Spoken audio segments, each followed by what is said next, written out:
it goes right, it's a slice. If it goes left, it's a hook. If it goes straight, it's a miracle. This is Out of Bounds. If it's happening in the world of golf, we're talking about it. Coverage, debate, discussion, pro golf and local golf. Let's do it.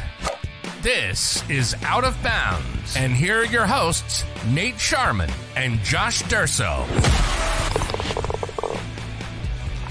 All right, what's going on, everybody? It is Masters Week here on Out of Bounds. Welcome to Nate Sharman and Josh Durso, keeping you in bounds on the original Out of Bounds Golf podcast. Yes, this one. This week is the week we have all been waiting for. It's Tuesday while we're recording this, Nate. It's finally here. Masters Week is finally here. How you feeling? Yep, the best week of the year for us golf fans here. It's pretty amazing. We've gotten here. It always signals kind of, summer's gonna right around the corner. Of course, it's snowy up here in upstate New York, which is always fun. So we're gonna battle through that. But we got the Masters to look forward to. So, Josh, like I said, the best week of the year. My favorite major, Josh. Is it also your favorite major? It is not. No, it's not. U.S. Open gets that nod. I do. U.S. Open is a lot of fun. The Masters, and we'll get to our favorite part about the Masters, just the everything around it. The aura just at Augusta National is just so cool to me. Yeah, that's a fact. Definitely, this is like you said, it's a great indicator that hey, we're moving into spring.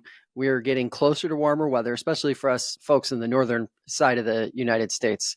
We've been winter bound now for months, and this is our first clear indicator that spring has sprung, even if we're not feeling it. But hey, before we get talking about that, we had a couple golf tournaments this past weekend that are worth talking a little bit about. Brian Harman gets the win at the Valero. How much did you watch? Because we're also going to talk about LIV and Marc Leishman getting the win in LIV Miami. How did you approach your viewing experience this weekend for those two tournaments? Well, I saw that, Harman had a 3-shot lead earlier on in the day, and I said, well, I haven't watched a lot of LIV golf, and it's down in LIV Miami, and they had a good field with, as we're going to talk about here. So I spent most of my day on Sunday watching that, but I did watch a little bit of it. It was tough. Harman went through some struggles on that back nine, but no one really came out and got him. So it was he was just kind of struggling alone, and then he was able to kind of cruise. He got it back on the rails towards the end there in the last hole and got the victory. His first victory since that Open Championship victory in 23. So I definitely watched more LIV than I did PGA Tour on Sunday. I did tune in for a couple holes as it got down the stretch. What about yourself? I didn't watch.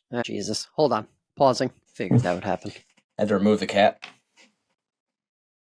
Both of them. All right. So my viewing was split. So full disclosure, on Sunday, both tournaments were background noise. I wasn't intently watching either of them, but I definitely watched. It was probably a 60-40 split for me. I watched more LIV than I did Valero. But you made the point, I think you texted me at some point, either Friday or Saturday, and said, LIV's got a better leaderboard right now. And I by think far, yeah. That was definitely the case this weekend. And I think LIV did well with that. It's hard for me to get into watching LIV the way I watch the PGA Tour. Yeah, I agree there. There's a lot going on with a LIV broadcast, which is one part of the problem, but also you've got like multiple competitions happening within the same competition. You've got the team event, you've got the individual event. As a traditional golf fan, I consider myself a traditional golf fan. It's hard for me to get into team space when I'm watching a normal golf tournament or what my brain thinks is a normal golf tournament. So I'm more interested in the individual side. And a lot of times on the broadcast, they're kind of like going back and forth talking about both. And it gets to be a bit much. At least that's an issue for me. No, I totally agree with you. You see the team stuff going on, and Doral is a little bit of a harder course. So they were fighting around that 6 over 8, 10 over number. And they keep showing you these highlights of a guy making birdie when he's 20 strokes back of the actual lead, right? And you're like, well, I don't care. Who cares? And they shove that team thing down your throat, and you don't really care. But so I think you hit the nail on the head there, Josh. The team stuff, it doesn't really do a lot for me either. And just the feeling of LIV is a little bit weird because it's a little bit unserious to me. They have so many different graphics going on the screen, right? And you take a look at any point of play, they have the scoreboard up. And it's taken up, I don't know, a sixth or even an eighth of the screen, and it's moving all around, and so your eyes are drawn right to it. So that part is weird to me. And then they have, when they're putting, they have the LIV line, they call it, and they have the line where you putt and the line where it's going to be perfectly going in. It's like you're playing PGA Tour 2K25. So, and then that's just, it almost covers up the hole a little bit. And they have all these different graphics around the hole, and you're like, well, where are they putting to? So it's a little bit almost unserious to me. Then they're wearing shorts and there's music blasting in the background. You're like, what is going on? Am I playing a video game? So that's a little bit weird to me. When you switch back and forth, it's night and day difference between PGA Tour and LIV. What they're trying to accomplish is totally different in my mind. But yeah, there's no doubt that final group, they had Phil, Sergio, and Bryson. Bryson came in the day with, I think he had a 2-shot lead. He quickly lost that. I think he started bogey. So that was a little bit sad for a lot of the people, a lot of the casual LIV viewers. I think we're all wanting to see a Bryson victory over a Marc Leishman victory. I think I can confidently say that. So Certainly. Especially on the first tee when music is blasting and Bryson gets up and he hits a 350-yard drive down the rope, down the center of the fairway, and you're like, wow, this is going to be a fun day. And then he makes bogey, and he makes another bogey, and it's kind of over by then for Bryson anyway. Yeah, it's kind of interesting you mentioned Leishman in that context, because that was going to be my question to you. Marc Leishman is a guy who was really, I would say, on the rise when he was on the PGA Tour before he moved over to LIV, but he's a guy we haven't really heard much from since he moved over there. And obviously Brian Harman, he's got his major win under the belt over the last 2 years, but another guy that we haven't seen a ton from. If you were kind of taking a gamble on who's going to carry that momentum from winning this past weekend further into this season on either circuit, who would you be willing to bet a little cash on? Oh, it's Brian Harman for me. It's a very well-timed win for him because he played in that Ryder Cup in Rome a couple years ago, and now they're getting ready to play another one at Bethpage, and this win helps him get into that conversation. I'm not saying that Keegan should take him on his team, but that he's definitely in the conversation after this win. So I think it's a big win for Brian Harman. I mean, you take a look at Marc Leishman wins LIV Miami, a week before the Masters, and he doesn't even get to play in the Masters. So it's definitely harder, I think, to win on the PGA Tour than on LIV. Maybe not this week, but most weeks it is. So I think that goes into it. But yeah, I would go with Brian Harman. Yeah, I would say the same. I want to say the same thing, but I feel like the path might be a little easier for Leishman to be able to have a more successful 2025 campaign. He was one of the best golfers that we had seen sort of on that rise, between, I want to say, go back like 5 years or so, and always in the top 10, always in the top 15, always in the top 20. And, maybe he's got his game back to a point now where he could run off a good 2025. Do you want to say that it's easier to win?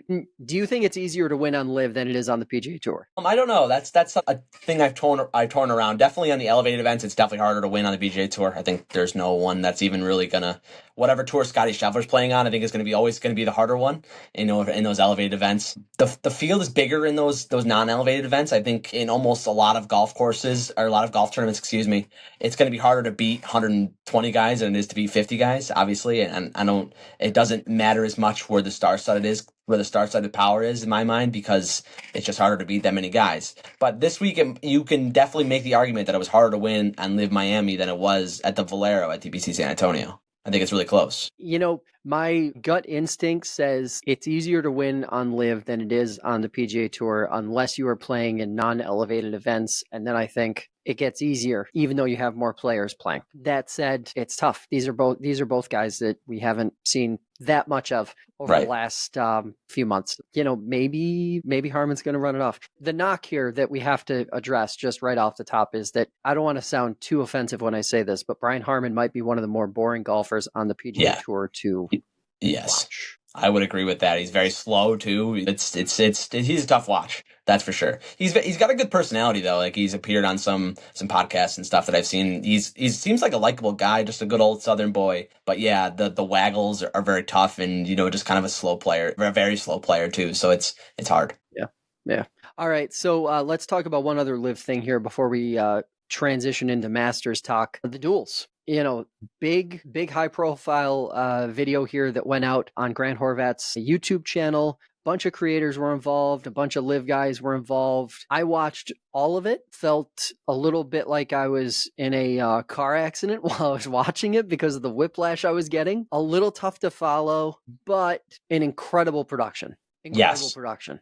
And I And want I would agree with that. times more of it. Yeah, I mean, anytime the creators and golfers are going to get together like that, it's a success at the end of the day, right? I think you could have a lot of maybe not the same, but a lot of problems with the Creator Classic on the PGA Tour, just like these duels. So, but I think as more and more that they do these, it's going to be it's awesome, right? I mean, Grant Horvat, we've time and time again we've seen that Grant Horvat and Phil Mickelson is an awesome awesome combination. I mean, those two do a very good job together. Not even just with the golf, but with chatting about what's going on within the depths of more golf or even just more surface conversation is very cool. So I think this is something that can work, but this is the first time they've done it, and then I think it's a great bar to set because it can only get better from here. Yeah, absolutely. I guess if I'm being critical of it, my only hope for future duels would be either reduce the number of players playing or figure out a way to slow the actual production down a little bit.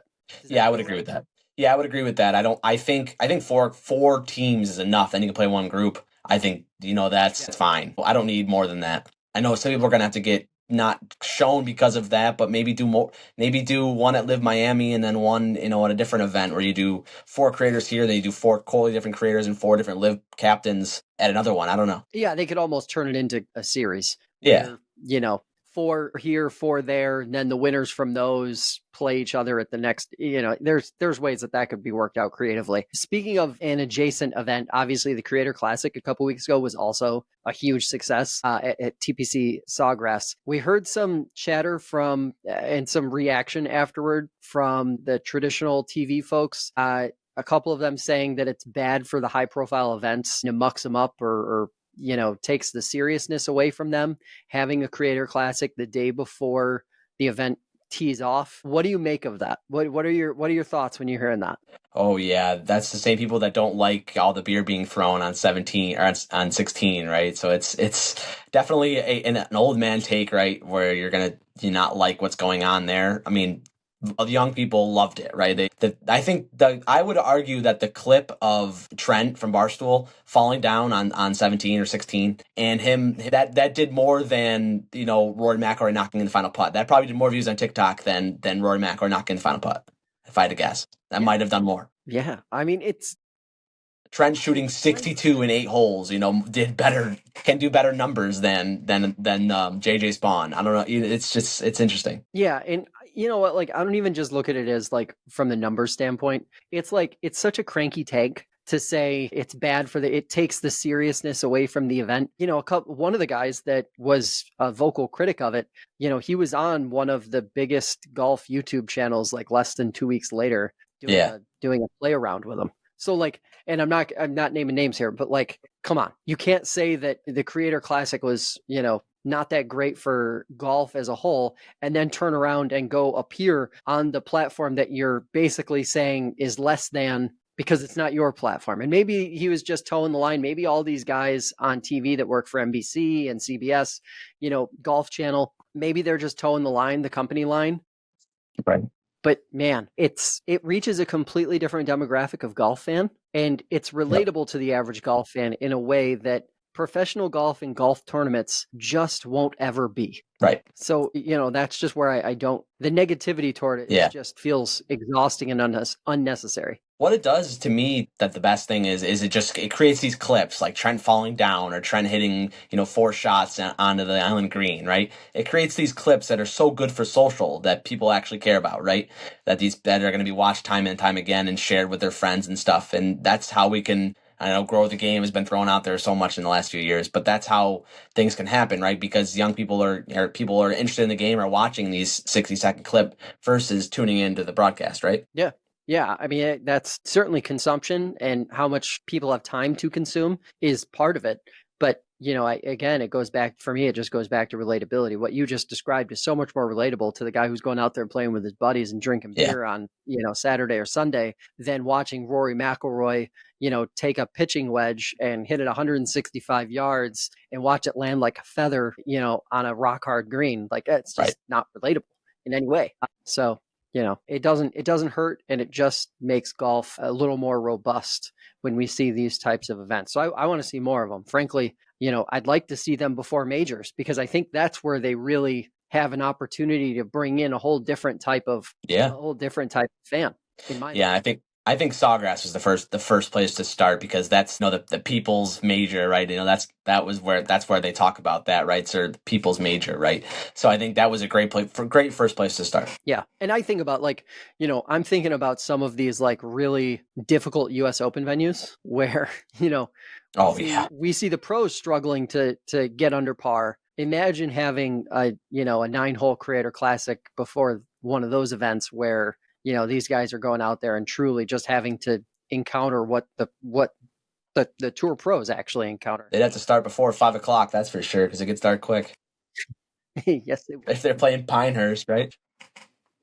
All right, Nate. This week, of course, is your favorite week of the golf calendar. So give it to me. What is your favorite thing about the Masters? Yeah, I just love all the the aura around it, the pomp and circumstance, right? It's just so much fun. Just going down Magnolia Lane and seeing all those pictures of when they walk up to. And one thing I really like about it is the tradition too. I'm not a huge tradition guy, but when it comes to the Masters, I eat it all up. You can't bring your phone out to the event, right? You don't on the broadcast. You'll never hear them call them fans, right? It's always patrons, and they don't use the word back nine. They say second nine. All these. They don't use the word rough. It's second cut. All this stuff is probably something I would not like if they did it 8 weeks per year, but 1 week per year, it's pretty awesome. So I think that's what I like the most. Today in the practice rounds, they're skipping the ball over the water on 16. That's something they do every year. So it's something that's just so much fun to watch. I really just like all the stuff about it. Josh, do you have something that sticks out to you that you like? The coverage in the broadcast, because it's exponentially better than what we get the entire rest of the year. My man Scott Van Pelt on ESPN. Yeah, I mean, there's that, but also just the ability to actually physically see every single golf shot. And the Masters app is so good. Everyone is just, the one thing golf fans have been consistently asking for over and over and over again is just, we want to see more golf shots. This is the one event where they hit it out of the park. The technology works. It's easy to use. You don't need 17 different subscriptions, and you don't need to jump between 4 different networks over the course of 5 hours to watch. It's just easy. It's user-friendly. And like I said, it is exponentially better than the rest of the golf calendar.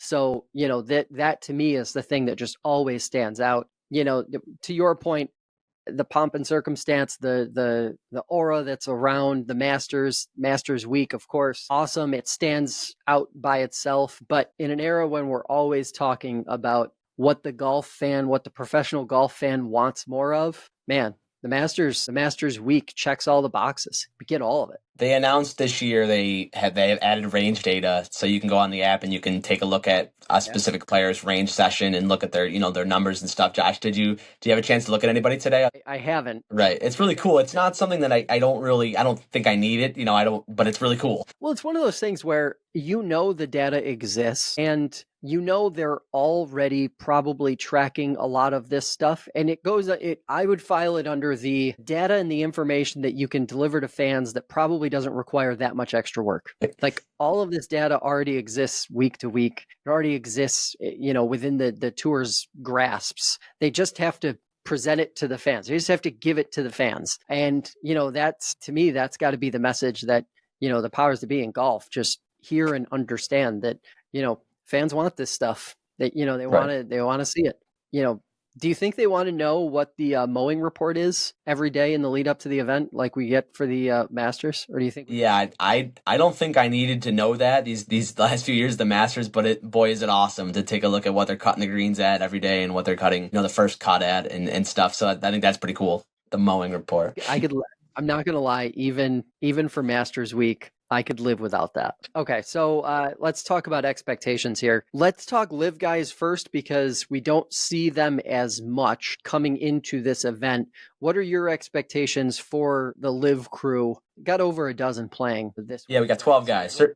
Yeah, I think I think it's really interesting because you have this live group of guys where you have some guys playing their best golf, right? Like Hakeem Neiman, John Rahm are all playing incredible, and then you have the few guys that are just kind of out there. You look at Charles Schwartzel, you look at Bubba Watson, right? There's a couple of those guys that are just they've won before, so they have the honor to play. So I think that's pretty cool. And then you have some of their other guys like Cameron Smith, who hasn't played that great, this year. I think Hakeem Neiman, you can probably put him in that category as well. So I think that's really interesting. If you were to pick a guy out of those 12, who do you think plays best? I know it's a chalky pick from me, but I think it's Rahm. Rahm's played. He hasn't won on LIV this year, but he's leading in a lot of the statistical categories over there. So I think he can really put himself in position to win another green jacket. Yeah, I feel like every time we've talked about majors and LIV guys, I've always gone with Cam Smith, and he's disappointed me every single time I've picked him.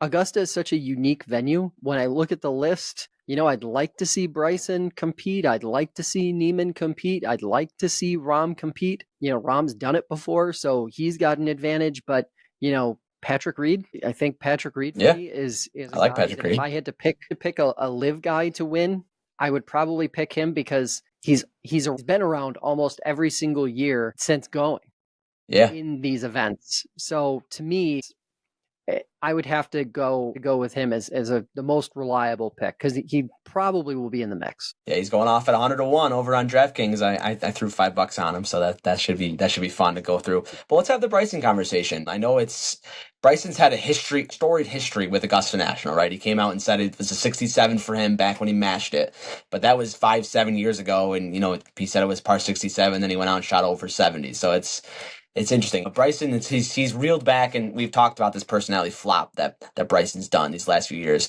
And last year he played well here, and obviously he won a major last year at Pinehurst so he's definitely got the game for it. Do you think he has? I know he's kind of that bomber, right? But he also has added a lot of that touch stuff to his game this last year and a half. Do you think he has what it takes to win an Augusta National? I know it takes a special kind of golfer. Yeah, of course. I mean, he's one of the 3 or 4 best golfers on the planet. Like, that to me is where, I don't necessarily always buy into the, if you haven't won before at Augusta, can you just not compete there? Like, I think at any given year, the top 5 or 10 golfers in the world can win there if they, if everything goes right. But so much in golf is just, luck and circumstance, no matter how good you are. A couple good breaks and he could be wearing a green jacket by the end of it. But I don't think it's beyond him. I think it just comes down to how much has he matured and how capable is he of being able to get to that place where we saw him go for the U.S. Open last year? It's really all it comes down to. Yeah, I agree with that. I think Bryson definitely, played well last year. He shot that, 65 on Thursday and, almost won last year. So definitely has a chance. What about Phil? I know Phil's played well this year over on LIV. Obviously he has a very good history at the Masters. Can Phil turn back the clock? I mean, I think he can because he hasn't really lost that much distance. No, he's gained it, if anything. Gained club head speed.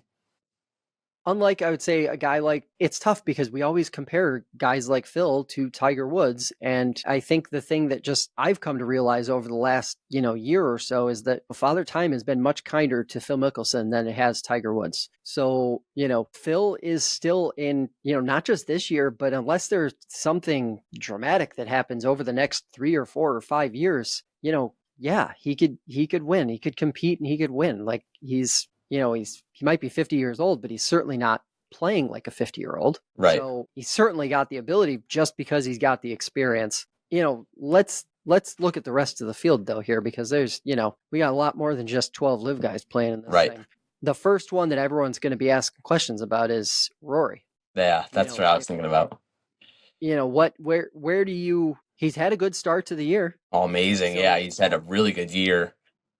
Is he in a good spot? We heard him talking a little bit about that needing to get treatment on his elbow after a couple weeks ago. Some people asked some questions about that, but is his game in a spot right now where he can go out and potentially compete to win this thing? Definitely. And, that's always the joke, right? Because, betting on Rory McIlroy is like just losing your money. Betting on Rory McIlroy at Augusta, he always has these infamous spots. We just saw it not too long ago when a guy was chirping him about the Masters that he lost and he took his phone, right? So it's definitely a weird year for Rory McIlroy. My only question with Rory, though, is if he's going to win at Augusta, he's 35. I think he's 35. So it starts to go.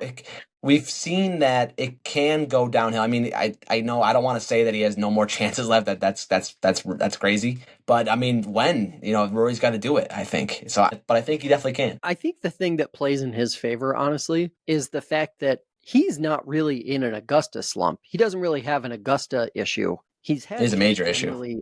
Major issue, which I think actually makes it easier to get into this, go into this weekend with low expectations or whatever his expectations might be, managed better, and, just play his game. And if he plays the way we've seen him play so far this year, he's going to be around. Like he'll give himself a chance, I would assume. Yeah, definitely. Yeah, as long as he doesn't shoot 77 in the first round. I think that's the only thing that's going to go key for Rory. If he can keep it under 75 in the first round, I think he's fine. Yeah. Let's talk picks. If, forced to make a decision right now on Tuesday, 2 days before the first tee shot is hit, who are you picking? Oh, this is going to sound boring, but I've been mulling it over these last couple months, right? And I think it's Scotty. I think Scotty wins again. I know he won last year, and he hasn't won yet this year, but he's played very well, and coming off that offseason injury. And I know it's kind of a boring pick, but I think the big Texan gets it done again and wears it again. Okay, so my gut says that is probably the safest pick in the history of golf, but Collin Morikawa is a player that right now, with what we've seen this year, obviously we've seen a couple close calls with him, some questions about his ability to hold on Sundays. Some time has passed, right? Since those two events, this could be a week where we see him break out and get a win. And I think he handled his last go around with a near win really, really well, despite the odd critiques and criticism that followed. And you want to talk about a guy who has been outrageously consistent since the Scotty Scheffler era began. If we're going to call the run that he's been on for like the last year and a half, 2 years, an era, Collin Morikawa has consistently been the second best player in that time up until Xander Schauffele, rattled off a couple majors. And even still, I say you can make an argument that they're neck and neck as, at T2, that there isn't this large gap between them. Collin, I think, has the game. You got to be a good ball striker. You got to play your irons well. Collin Morikawa is a guy who can absolutely do that. And it isn't necessarily paramount that you be a bomber off the tee, which Collin Morikawa is definitely not. So, he's a guy that I could see doing it.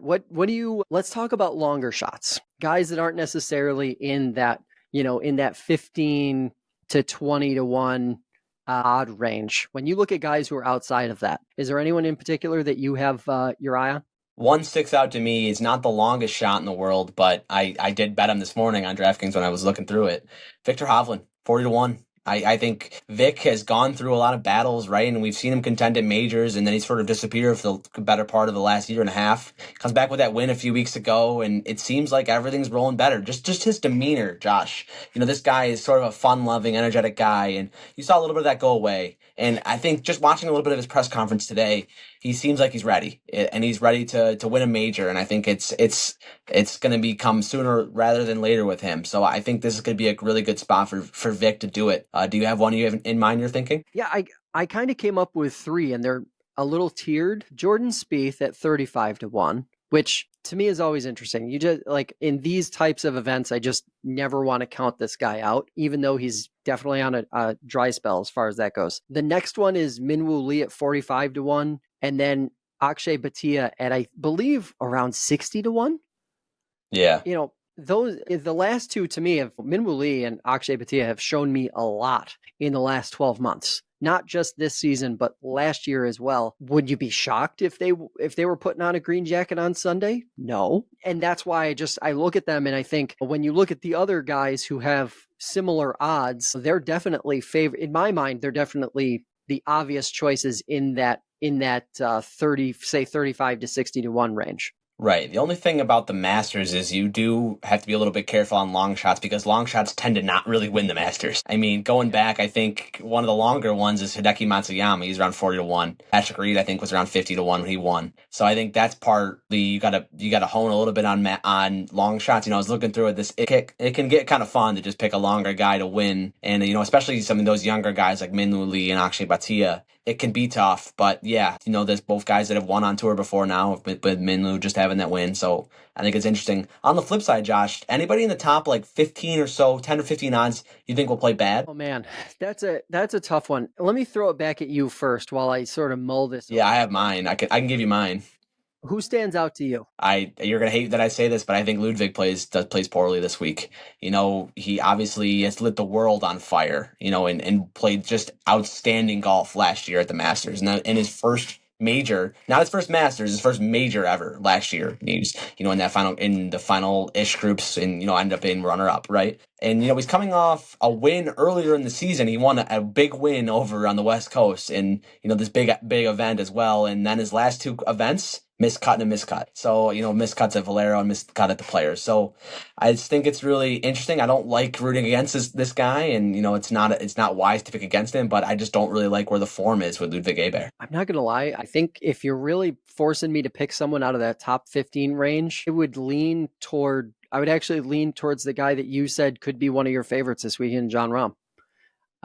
Of course, he's a guy who can go out and win any week, but last year it was a T45. He missed the cut at the PGA Championship, got a top 10 at the who, despite he was essentially neck and neck with Scottie Scheffler before he went over to LIV. We haven't necessarily seen from him over there what we saw from him on the PGA Tour, and just expecting him to sort of be spawned into Augusta National and be contending to win, I don't know. I can't go there. So if I'm picking someone out of that top 15 range who's going to disappoint a lot of people who put some money down, I think it might be Jon Rahm. Yeah, he's a weird one because, last year he had that injury, right, when he was forced to pull out one of the majors. So he only played 3. And then, so it was, he was working on that change to LIV. So I think a lot was going on with Rahm. This year he hasn't won on LIV, like I said, but he's got all top 10 finishes. I don't really know where you rank top 10s on the LIV because there's only 50 some odd guys. But it's, he's leading the tour over there in birdies. He's made the most birdies this season. So I don't expect him to play bad, but yeah,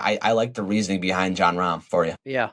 And it's interesting because it could be any of those guys. Because at the end of the day, all it takes is a couple bad holes and You're out of it. You're out of the mix. Let's wrap it up here. Nate, give us an interesting bet to throw a little cash on this weekend. Hole-in-one is always fun, right? Especially at Augusta. I think it's minus odds. Yours always seem to get one, especially on 16. I believe it's Saturday and Sunday a little bit. The pin kind of funnels that way. But that's just a fun bet. You can't vote no on hole-in-one because that's you don't like fun if you do that, right? You got to root for a hole-in-one. Yeah. I got to make the cut parlay that I'll release. I don't have it just cocked and loaded just quite yet, but it's ready to go. I hit a couple make the cut parlays. They're always plus a lot of money, and they're always fun to root for, especially at Augusta when you only have like a 94, I believe, player field, and the top 50 make the cut. So it's a reasonable opportunity that you can get some cut makers in this field. Hey, and that'll be a good reason for everybody to go over and check out the TikTok, YouTube, and Instagram. That will do it for this edition of Out of Bounds. Like I said, check us out over on TikTok, YouTube, and Instagram, and of course Substack for more in-between episodes. Until next time, we'll be back next week. You know what to do. Whether it's down the middle or out of bounds, keep on swinging. You've been listening to Out of Bounds.